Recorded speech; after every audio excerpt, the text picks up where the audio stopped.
Olá pessoal, eu vos saúdo com a paz do Senhor.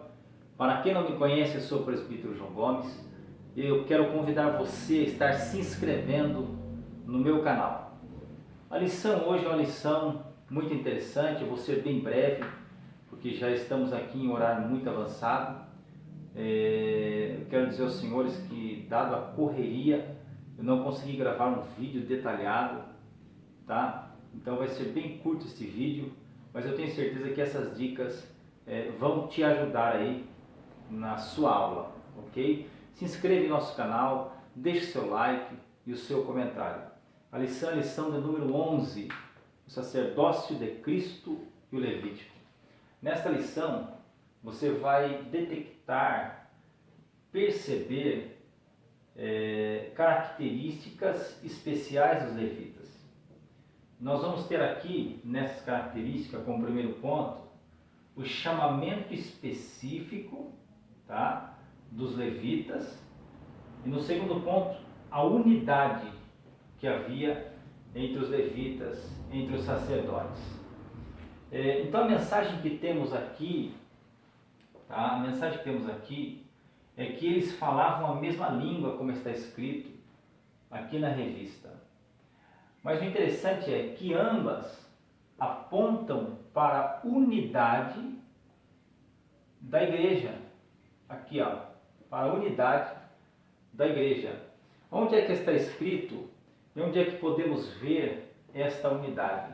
No Evangelho que escreveu João, capítulo 17, versículo 20 e 21, onde Jesus mostra o desejo de forma profunda, dizendo para ser um. Então a unidade, ela é um fator de extrema importância na igreja.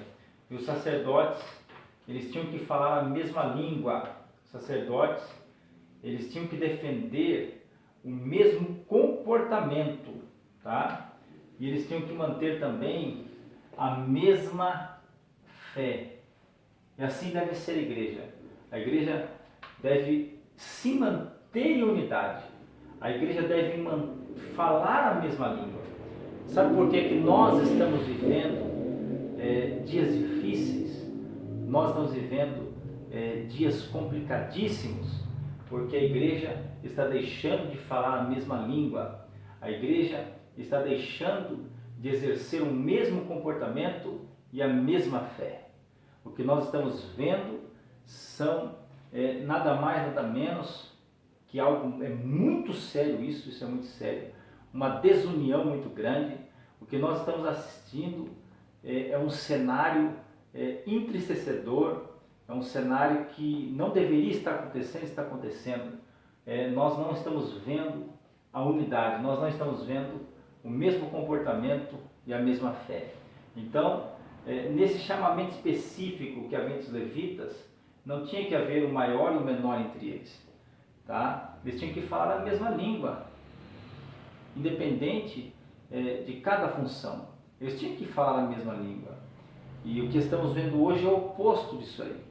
Nós estamos vendo um querendo ser maior que o outro, um querendo ser melhor que o outro, um querendo aparecer mais do que o outro. Então, o que nós precisamos dar atenção é esse ponto. Como isso aqui apontava para a igreja, nós precisamos ter em mente a unidade. Nós precisamos ter em mente o mesmo comportamento, a mesma fé e falar a mesma língua. Precisamos ser unidos. Ó, quão bom e quão suave é que os irmãos vivam em união, como disse o salmista. E os levitas, tá? Dentro desse ponto, quem eram os levitas? Tá? Nós falamos aqui do chamamento, tá? Das características especiais que apontam, tá? Que apontavam para a igreja, falando da unidade, do comportamento e da mesma língua. Agora a grande pergunta é: quem eram os levitas? Tá, ok? Quem eram os levitas? Os levitas eram os gersonitas, tá? Os da família de gersonitas, de Gerson, os de Merari ou os meraritas e os coatitas. Números capítulo 7, versículo 7, Números capítulo 4 até o 29 e Números capítulo 4, versículo 4 ao 15. Nesses capítulos, os irmãos vão ver o que cada família tá, dos levitas faziam, qual era a responsabilidade dessas 3 famílias com relação ao tabernáculo. Então, cada uma dessas famílias tinha uma responsabilidade. E se os irmãos seguirem essas bases, os irmãos vão ver quais eram as responsabilidades de cada um que estava aqui. Sobre os coatitas estava uma responsabilidade, sobre os meraritas estavam uma responsabilidade, e sobre os gersonitas estavam outra responsabilidade. Porém, ambos trabalhavam unidos no mesmo propósito, só que cada um tinha a sua função. Assim é a igreja, cada um tem a sua função, cada um tem o seu dever. E o que estamos vendo hoje, infelizmente, é pessoas querendo atropelar estas coisas. Cada um tem a sua função, cada um sabe para que foi chamado. Se você foi chamado para pastorear, então exerça essa função com excelência. Se você foi chamado para ser um líder de mocidade, exerça com excelência esta sua função.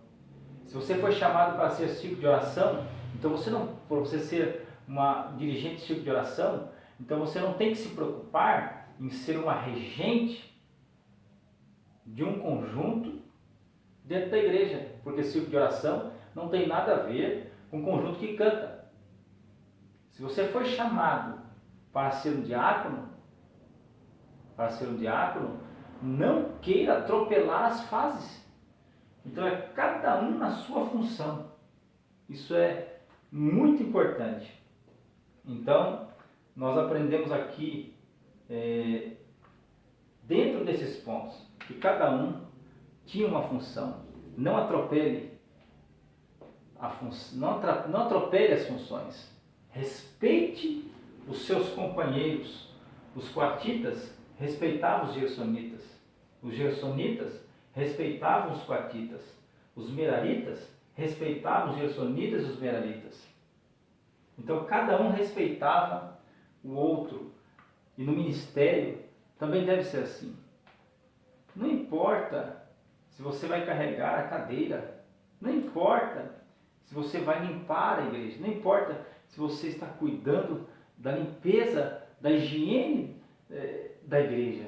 O importante é que cada um respeite o outro, é cada um na sua função. E isso aqui havia entre eles. Olha que detalhe interessantíssimo, interessantíssimo.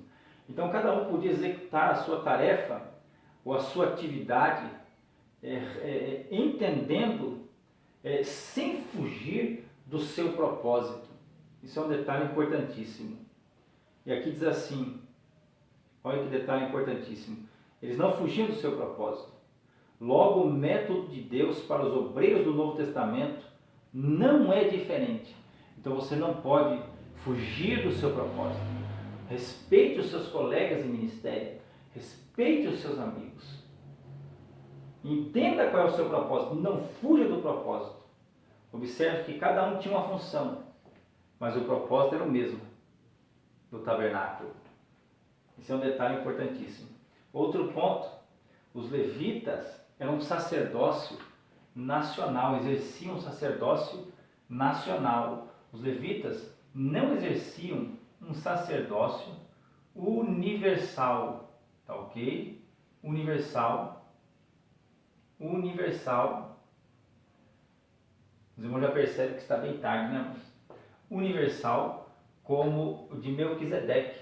Eles não exerciam um sacerdócio universal. Como Deus queria, como Deus desejou, naquele dia que ele desceu com o seu trono lá no Sinai, onde ele disse em Êxodo capítulo 19, vós sereis para mim reis e sacerdotes. E eles temeram, e Deus disse para que eles não se achegassem. Deus desejava que eles subissem ao terceiro dia, porém não subiram. Deus desejava isso aqui para eles, porém, então Deus trabalhou com eles, como rejeitaram esse sacerdócio aqui, Deus trabalhou com eles dentro do campo do sacerdócio nacional. Então eles estavam envolvidos, tá, com o tabernáculo, e cada um na sua respectiva posição, cada um obedecendo a sua chamada. E você, está obedecendo a sua chamada? E você que me ouve, respeita o seu colega de ministério? E você que me ouve, respeita a posição do seu colega? Então, cada um sabia qual era o propósito. Não importa, se você é cooperador, dê glória a Deus por você ser um cooperador. Se você é diácono, dê glória a Deus por você ser um diácono. Se você é presbítero, dê glória a Deus por você ser um presbítero. Ambos estão trabalhando para o mesmo propósito, para o mesmo reino, para o mesmo Deus. Por isso deve haver unidade, por isso deve haver o mesmo comportamento e a mesma fé. E com relação às vestimentas dos sacerdotes, ou a vestimenta sacerdotal, para que servia? Servia para a glória e ornamento. Para a glória e ornamento. Isso é um ponto importantíssimo. E dentro desse ponto, nós podemos ver que com relação às vestimentas sacerdotal, a carne não podia aparecer. A carne não podia ser vista. Tá? Por isso que a Bíblia diz, veste de santidade. Olha, vestes de santidade, como está em Êxodo capítulo 28, versículo de número 2. Então esse é um ponto importantíssimo, esse é um ponto extremamente importante. A vestimenta tinha características de glória e ornamento. Isso é um detalhe importante. Ou seja, a vestimenta possuía características especiais e cerimoniais, pois serviam de glória e ornamento do ministério. Isso é tremendo. A carne do sacerdote não podia aparecer. Tem gente que diz que a roupa não revela a santidade. A roupa, isso é mentira. Isto é mentira. Porque quem é salvo de verdade anda honestamente, com um traje decente, com um traje que revela que Deus está na vida dela. E ela honra o seu ministério a qual foi chamado. E também nessa lição, nós entendemos que tudo isso remonta, olha que detalhe, remonta à origem do ofício sacerdotal. Ou seja, a origem do ofício sacerdotal remonta a Melquisedeque, rei de Salém, e posteriormente a Arão, da família de Levi. Ou seja, Melquisedeque exerceu um sacerdócio universal, tá ok? E a família de Levi, um sacerdócio nacional, tá ok? Então esse é um dos pontos que nós temos aqui, que você vai ver isso aí em Êxodo capítulo 29, versículo de número 30. Olha que detalhe. Agora, com relação a esse sacerdócio, havia uma limitação muito profunda. Como os irmãos já estudaram a revista, os irmãos conheceram todos os procedimentos que os sacerdotes tinham que realizar com relação ao tabernáculo. Já estudamos sobre as ofertas pacíficas, já estudamos sobre cada peça do tabernáculo, já estudamos sobre o altar do holocausto, a bacia, a mesa, o altar de incenso, o candeeiro e a arca da aliança. Estudamos sobre tudo isso aqui. Então os irmãos entenderam quais eram as limitações desse sacerdócio nacional. Os irmãos já compreenderam quais eram as limitações. E os sacerdotes que aqui trabalhavam, eles morriam. Os sacerdotes que aqui trabalhavam eram pecadores. Mas vindo Cristo, tá? Olha que detalhe interessante. Diferentemente do sacerdócio araônico, que era nacional, vindo Cristo, diferentemente dos sacerdotes araônicos, que se sucediam no ministério, porquanto mortais e pecadores, Jesus, sendo eterno e santo, salvou-nos eficazmente através de um único sacrifício, isto é, através de um único sacrifício na cruz. Lembrando que o tabernáculo A sua primeira peça aqui, ó, que é o altar de holocausto, apontava para esse único sacrifício de Jesus na cruz. Para esse único sacrifício de Jesus na cruz. Ele é a oferta e o ofertante. Esse é um detalhe interessantíssimo que está registrado em Hebreus capítulo 7, versículo de número 25. Então aqui nós temos esses pontos de extrema relevância. Eu peço perdão aos irmãos, que já é muito tarde e o vídeo foi bem curtinho. Deus te abençoe.